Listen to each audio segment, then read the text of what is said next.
The email notification pinged on my screen at 4:27 in the afternoon. The subject line read, "Urgent meeting requested, 9 o'clock tomorrow morning." My stomach knotted as I glanced at the next day's calendar. My promotion hearing was scheduled for 2 o'clock in the afternoon. 5 years of extra hours, brilliant campaign strategies, and client relationships that had increased revenue by 37% would finally pay off. The corner office with the view of the river was practically mine. I replied confirming attendance and continued reviewing my presentation. The promotion to creative director was between me and Natalie. We had started on the same day, but our approaches could not have been more different. While I built relationships with clients and mentored junior team members, Natalie cultivated alliances with upper management. The next morning, I arrived at 8:45, wearing a dark blue suit that projected confidence. When I entered the conference room, 3 people awaited me: Geneva from Human Resources, my direct supervisor Terrence, and Edmund, the division head. "Please sit," Geneva said, her face professionally blank. I lowered myself into the chair,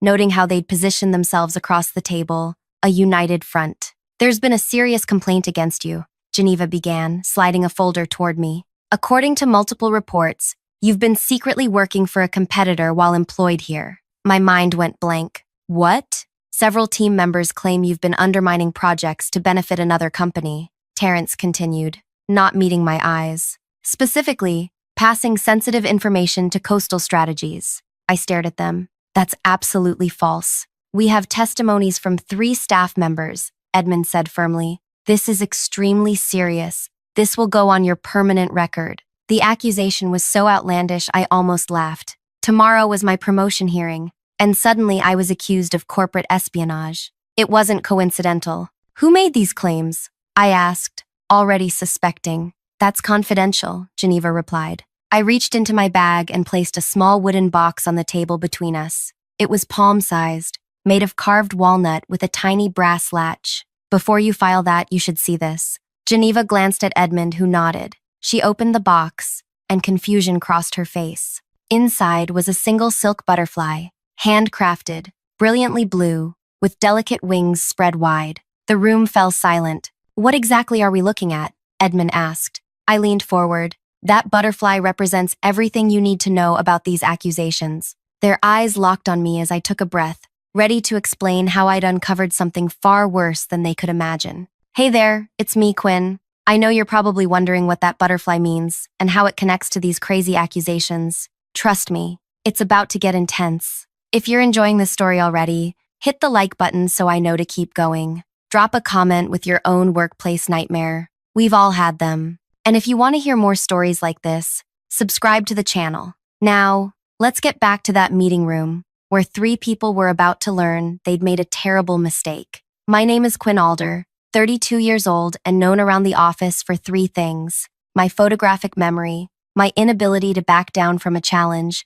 and the small notebooks I always carry. People joke that I document everything, but that habit would ultimately save my career. I joined the company fresh out of graduate school with a master's in strategic communications. My parents, a high school teacher and a nurse, had instilled in me a fierce work ethic and an almost pathological honesty. Growing up in a small apartment where every extra penny went toward my education, I learned the value of both hard work and integrity. The first 2 years at the company were exhilarating.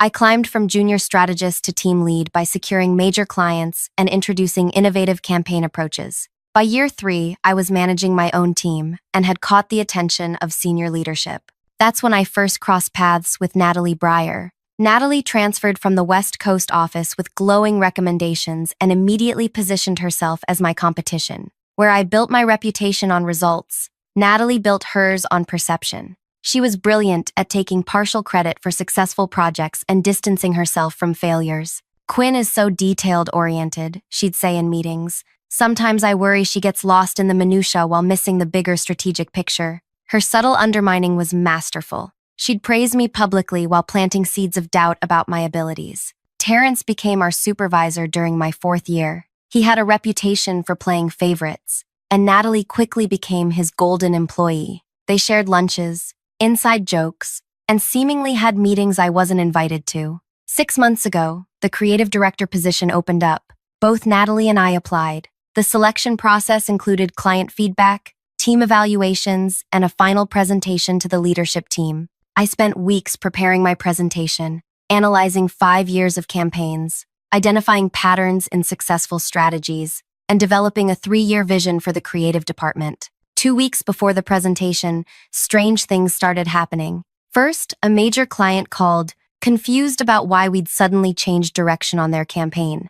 I never approved those changes, I said, reviewing the materials they'd been sent. Well, someone from your team said you had authorized a complete overhaul, the client replied. Then documents began disappearing from my digital folders. My presentation draft vanished, requiring me to rebuild it from an older version. Team members mentioned receiving conflicting instructions from me, instructions I never gave. Quinn told me to prioritize the tourism account, a junior designer said when questioned about missed deadlines on our financial client's project. I never said that, I countered, but the damage was done. The pattern was clear. Someone was systematically undermining my work and reputation. Initially, I suspected Natalie, but the sabotage seemed too widespread for one person. 3 days before these accusations, I stayed late to finalize my presentation. The office was nearly empty when I realized I'd left my notebook in the conference room. As I approached, I heard voices, Terrence and Natalie. It's handled, Terrence was saying. Quinn won't be a problem after Friday. You're sure it'll work? Natalie asked. She's resourceful. Trust me, Terrence replied. The evidence is convincing. By this time next week, you'll be moving into the director's office. I froze, heart pounding. They were planning something to discredit me before my promotion hearing. Instead of confronting them, I retreated silently. If they were creating evidence against me, I needed to understand what it was before defending myself. The next morning, I arrived early and connected a small recording device under my desk. I wasn't sure what I was looking for, but I needed protection. I also began carefully tracking every communication, every file access, and every meeting. That evening, reviewing the day's recording, I heard someone enter my office while I was in a client meeting. The sounds were unmistakable: drawers opening, papers shuffling, keyboard clicking. When I checked my computer logs, someone had accessed my email and sent messages to a Gmail address I didn't recognize. The subject line, weekly update on campaign metrics. That's when I understood. They weren't just trying to sabotage my promotion. They were framing me for corporate espionage. I needed to act quickly. The accusation meeting was clearly their trap, but they hadn't expected me to bring that butterfly. What they didn't know was that small blue butterfly represented months of meticulous counterintelligence that was about to expose something far bigger than a promotion rivalry. The butterfly, I said to the 3 people staring at me across the table, was a gift from my grandmother. She taught me that butterflies don't fight predators directly. They create illusions that reveal the truth. I reached back into my bag and pulled out a black notebook. 2 months ago, I noticed something strange. Our bid numbers were appearing in competitors' proposals, not leaked by me, but by someone with executive access. Edmund leaned forward, his eyes narrowing. That's a serious accusation, which is exactly why I needed irrefutable proof, I replied, opening the notebook. What you're about to see will change everything about this company. Are you ready to see the truth behind the illusion? I opened the notebook to reveal meticulously documented entries, dates, times, and detailed observations spanning months. When I first noticed our proprietary strategy frameworks appearing in competitor presentations, I thought it might be coincidence, I explained. But after the third occurrence, I knew someone was leaking information. Geneva shifted uncomfortably. And you didn't report this? To whom? I asked pointedly. The pattern suggested the leak came from upper management. I turned to a marked page. I created a system. Each time I submitted reports or strategies to different executives, I embedded unique identifiers, subtle language variations, specific metrics rounded differently, distinctive phrasing that wouldn't be noticed unless you were looking for them. Edmund's eyes widened slightly. You watermarked confidential documents? I tagged them. I corrected. And when our competitors mysteriously echoed these unique markers, I could trace exactly which version they'd seen and who had access to that version. I placed 5 printed presentations on the table, each highlighted with different colored markers. Yellow highlights show markers only present in Terrence's copies. Green indicates Edmund's versions. Blue represents the CEO's documents. Red shows markers in board materials. I pointed to a competitor's presentation that had been leaked to me by an industry contact who thought something seemed off. Notice the yellow highlights appearing in their materials, consistently, across multiple presentations. The leak wasn't coming from my team. It was coming from Terrence's copies. The room went silent. Terrence's face flushed dark red. "This is absurd," he stammered. "You've fabricated this entire thing." "The butterfly pattern never lies," I said quietly. But that's not all I found. I produced a second notebook. When I realized what was happening, I started tracking more carefully. Communication patterns, meeting schedules, financial records. I slid the notebook toward Geneva. 2 weeks after every major client signing, Terrence receives a deposit into an offshore account. The amounts correlate to approximately 3% of each deal's value. "You've been spying on my personal finances?" Terrence shot to his feet. "That's illegal." "Actually, these are public records from a lawsuit involving your divorce," I clarified. "Your ex-wife's attorney submitted them as evidence of hidden assets. They're readily available in court documents." Edmund turned to Terrence, his expression hardening. "You've been selling our information?" "She's making this up," Terrence shouted. "This is a desperate attempt to save her job." "If I'm making it up," I countered calmly, "then how do I know about your meetings with Zach Palmer from Coastal Strategies?" "The same meetings you've been having twice monthly at the Riverside Cafe, always between 6:30 and 7:15 a.m.? His face drained of color. "Or the fact that 3 days ago, you and Natalie met in conference room B where you said, and I quote, 'Quinn won't be a problem after Friday,' and promised Natalie the director position? You were eavesdropping?" He sputtered. "I overheard you accidentally. But after that, I started recording conversations in my own office. I pulled out a small device from my pocket, which is how I know someone entered my office during client meetings, accessed my computer, and sent emails to create the appearance I was sharing information with competitors." I turned to Geneva. "That's what these accusations are about. Terrence needed to discredit me before I discovered what he was doing. And he used Natalie to help create a false narrative."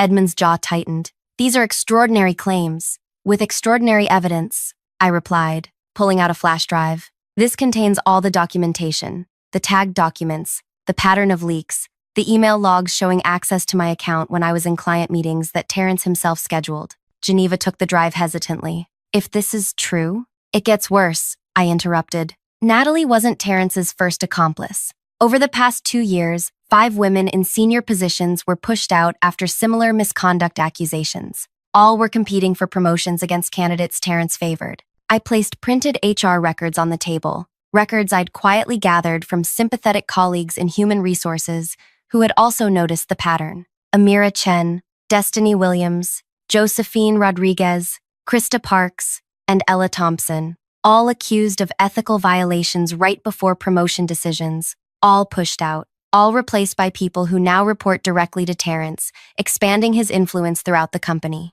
Edmund looked stricken. "This is systemic. It's strategic," I corrected, "and it's been happening under everyone's noses." Terrence lunged across the table, grabbing for my notebooks. "You manipulative little." Edmund caught his arm. "Sit down, Terrence. You're believing her?" he snarled. "I've been with this company for 15 years, which is exactly why no one questioned you," I said softly. "You used your position to eliminate threats and consolidate power. You cultivated allies who would echo your accusations without question. You built a system where your word was never doubted." Geneva was scrolling through files on the flash drive, her expression growing more disturbed with each click. "Edmund, you need to see this." The door suddenly opened, and Natalie appeared, her confident smile faltering when she saw the array of documents spread across the table. "I was told you needed me for." Her voice trailed off as she registered the tension in the room. "Perfect timing," I said. "We were just discussing your role in falsifying evidence against me." Her eyes darted to Terrence, seeking guidance. "Don't look at him," Edmund said sharply. "Look at these." He pushed the highlighted competitor presentations toward her. "Did you know about this?" Natalie's perfectly composed facade cracked slightly. "I don't know what those are." "They're proof that Terrence has been selling company information to competitors," Geneva said. "And evidence suggests he enlisted your help to frame Quinn." "That's ridiculous," she said automatically, but her voice lacked conviction. I turned to face her directly. "Natalie, I know you want that promotion. I understand ambition. But did you know about the other women? Did you know you weren't the first person he used to push someone out?" A flicker of confusion crossed her face. "What other women?" "The 5 before me," I said quietly. "All accused of misconduct they didn't commit. all replaced by people loyal to Terrence. Natalie's gaze shifted to the HR records, then back to Terrence. Something changed in her expression, a dawning realization. "You told me Quinn was actually guilty," she said slowly. "You said there was already evidence, and you just needed my testimony to strengthen the case." "He lied," I said, "just like he's been lying to everyone. And once I was gone, how long before you became inconvenient too? Before someone else caught his eye as a useful ally? What would he fabricate about you then?" The color drained from Natalie's face as the implications sank in. "I didn't know," she whispered. "I swear I didn't know about any leaks or—" "Shut up," Terrence snapped. "Don't say another word." "Actually," Edmund interjected, "I think Natalie should say quite a bit more. In fact, I think we need to continue this conversation with legal present." He turned to Geneva. "Call security to escort Terrence to the waiting area. He's not to touch any devices or contact anyone. Then get Angela from legal up here immediately." Terrence stood, his face contorted with rage. "This is a setup. Quinn has manipulated all of you." "The butterfly doesn't manipulate," I said calmly. "It simply reveals patterns that were already there." As security arrived to escort Terrence out, Edmund turned to me. "I owe you an apology, and I have many questions about how long you've known and why you approached it this way." "I needed irrefutable evidence," I explained. "Accusations against someone in Terrence's position wouldn't be believed without it. And I needed to understand how deep the problem went. Deep enough that we'll be dealing with the fallout for months," Geneva murmured, still scrolling through files. Natalie remained standing by the door, looking lost. "What happens now?" Edmund's expression was grim. "That depends on your level of involvement. If you knowingly participated in corporate espionage, the consequences will be severe. If you were manipulated and can provide testimony about how Terrence operated, that's a different conversation." She swallowed hard. "I didn't know about any information selling. He just told me Quinn was undermining the company and asked me to report things I'd noticed about her behavior." "And you didn't question that?" I asked. "He's a senior executive," she said weakly. "Why would he lie?" The door opened again as Angela from legal entered, briefcase in hand. "I understand we have a situation. That's putting it mildly," Edmund replied. "We appear to have uncovered systematic corporate espionage, fraud, and falsification of evidence against employees." As Angela was briefed on the situation, I sat quietly, watching their reactions. The butterfly box remained open on the table, its blue silk wings catching the light. My grandmother's voice echoed in my mind. "The smallest creatures often have the most effective defenses." Hours later, as I left the building, my phone buzzed with a message from Edmund. "Promotion hearing postponed. Terrence suspended pending investigation. Need to speak with you tomorrow about next steps." I texted back a simple, "I'll be there," and headed home. That night, I called Amira Chen, the first woman Terrence had pushed out. She answered on the second ring. "It's Quinn Alder," I said. "We need to talk. It's about Terrence Harlow and what he did to you." Her sharp intake of breath was audible. "After 2 years, why bring this up now?" "Because I've found the pattern," I replied. "And I think it's time we all compared notes." "All?" she asked cautiously. "There are 5 of you, plus me. 6 women whose careers he tried to destroy." The line went quiet for a moment. Then Amira spoke, her voice gaining strength with each word. "Tell me exactly what you need." I smiled into the phone. "I need you to help me finish what the butterfly started." The call with Amira stretched past midnight. Her story mirrored mine with eerie precision. The sudden accusations, the evidence that appeared from nowhere, the witnesses who claimed to have seen things that never happened. By the time we hung up, she had agreed to contact Destiny Williams, while I reached out to Josephine Rodriguez. Within 48 hours, all 6 of us had connected. We created a secure group chat and began sharing our experiences. Each woman's story revealed another piece of Terrence's methodology: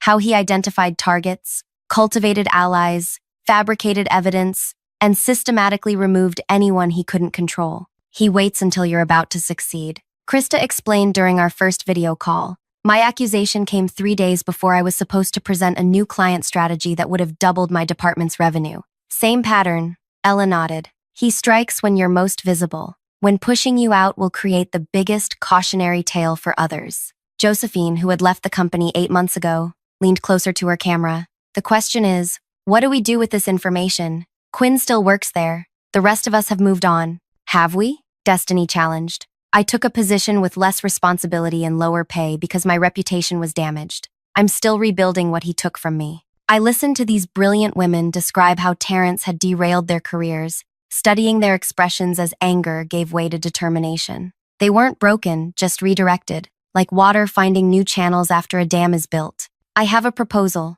I said finally, but it requires commitment from all of us. The next morning, I met with Edmund and Angela in the CEO's office. Victor Porter, the CEO, was a tall man with thoughtful eyes who listened carefully as I outlined what I had discovered. This pattern of behavior represents more than just Terrence's misconduct, I explained. It reveals structural weaknesses in how the company handles accusations, evaluates evidence, and protects employees from retaliation. We're taking immediate action against Terrence, Victor assured me. His employment has been terminated, and we're investigating every promotion decision he influenced. That addresses the symptom, not the disease, I replied. What about the culture that allowed him to operate undetected for years? What about the executives who accepted his recommendations without question? What about the HR processes that failed to recognize the pattern? Victor leaned back, studying me. You've given this considerable thought. I've had considerable motivation, I countered. What are you proposing? Edmund asked. I placed a document on the table. This is a comprehensive reform plan developed with input from the 5 other women Terrence pushed out. It includes new accountability structures, independent review boards for misconduct allegations, and anonymous reporting systems with real protections. Angela skimmed the document, her eyebrows rising. This is extremely thorough. There's more, I continued. We want independent auditing of all promotion decisions from the past 5 years, with adjustments made where bias is identified. We want compensation for career disruption for the women who were pushed out, and we want a public acknowledgement of the systematic failures that allowed this to happen. Victor's expression tightened. That's asking a lot. Actually, I said calmly, it's the minimum required to avoid the alternative. Which is? Edmund asked cautiously. A joint lawsuit from 6 women with documented evidence of systematic discrimination, fraud, and corporate negligence, along with press coverage detailing how the company's leadership enabled Terrence's behavior for years. The room went silent. You're threatening us, Victor said finally. I'm offering you a choice, I corrected. Address these issues privately and thoroughly now, or address them publicly and painfully later. Quinn, Edmund began, his tone conciliatory. I'm not finished, I interrupted. There's one more thing, the Butterfly Initiative.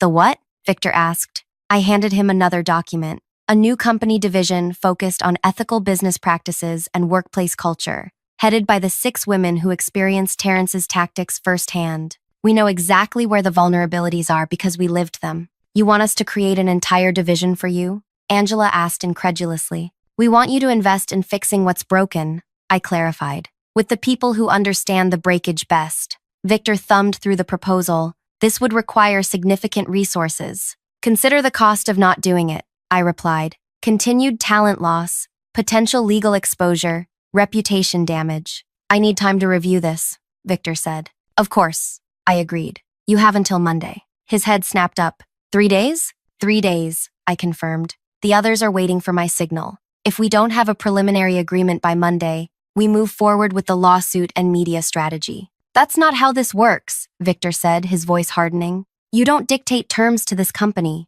Actually, I smiled slightly. That's exactly how this works. Because while you've been focusing on Terrence, you haven't asked the most important question. Which is, Edmund asked, how deep does this go? How many other executives were aware of or benefited from Terrence's methods? How many promotion decisions throughout the company were influenced by similar tactics? I leaned forward. Because we've been comparing notes, and we have names, multiple names. Victor paled slightly. You're bluffing. I opened my phone and showed him a document with highlighted names, dates, and incidents. Am I? The weekend passed in tense anticipation. The other women and I continued building our case, reaching out to additional employees who had experienced similar treatment. By Sunday night, our evidence file had doubled in size, and 4 more women had joined our coalition. Monday morning, my phone rang at 7:15 a.m. It was Victor. We need to talk, he said tersely. My office, 8 a.m. When I arrived, the executive leadership team was assembled around the conference table, along with representatives from legal and HR. A stack of documents sat before each person. Victor gestured for me to sit. We've reviewed your proposals. I waited, my face neutral. They're ambitious, he continued. possibly unrealistic in their current form. Yet necessary, I replied. Angela cleared her throat. We've prepared a counter-proposal that addresses many of your concerns while maintaining operational feasibility. I accepted the document she slid toward me, scanning its contents. Most of our core demands remained intact, with adjustments to implementation timelines and resource allocations. This is a starting point, Victor said. We're prepared to negotiate in good faith. Good faith would have been nice 2 years ago when Amira was being escorted from the building, I observed, but I'll take it now. Over the next 3 hours, we hammered out a preliminary agreement. The company would establish an independent review board for all misconduct allegations, conduct a thorough audit of promotion practices, and provide compensation to the women affected by Terrence's actions. Most significantly, they agreed to create the Butterfly Initiative, a new division focused on ethical workplace practices, with Amira as its director, and the rest of us serving as founding members. One more thing, I said as the meeting concluded. Natalie, what about her? Edmund asked. She was manipulated by Terrence, but she made choices. She needs accountability, but also a path forward. I want her assigned to the Butterfly Initiative for 6 months. Let her learn from the women she almost joined in exile. Victor considered this. That's unusually merciful. It's strategic, I corrected. Rehabilitation is more valuable than punishment.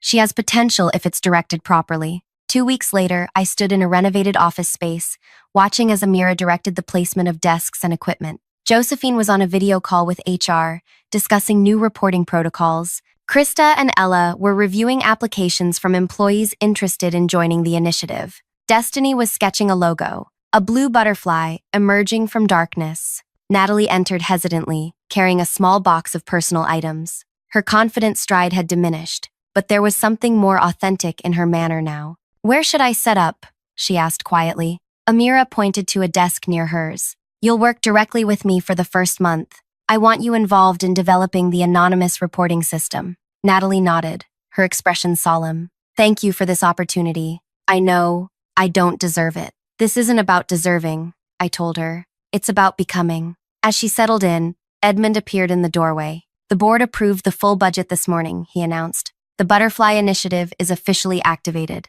A cheer went up around the room. Amira caught my eye and smiled. Not bad for 6 women who were supposed to disappear quietly. I reached into my bag and placed the small wooden box on my new desk, opening it to reveal the silk butterfly. In the sunlight streaming through the windows, its blue wings seemed almost alive. The butterfly doesn't fight the predator, I said, echoing my grandmother's wisdom. It creates illusions that reveal the truth. And sometimes, Amira added, it transforms the entire ecosystem. That evening, I called my grandmother to tell her how her gift had changed everything. I'm not surprised, she said, her voice warm with pride. You always understood the power of patience. Revenge that destroys only creates more destruction. Revenge that transforms, that's revolution. 6 months later, our initiative had implemented company-wide changes that increased retention rates by 17% and improved internal promotion equity by 23%. 3 other companies had approached us about implementing similar programs in their organizations.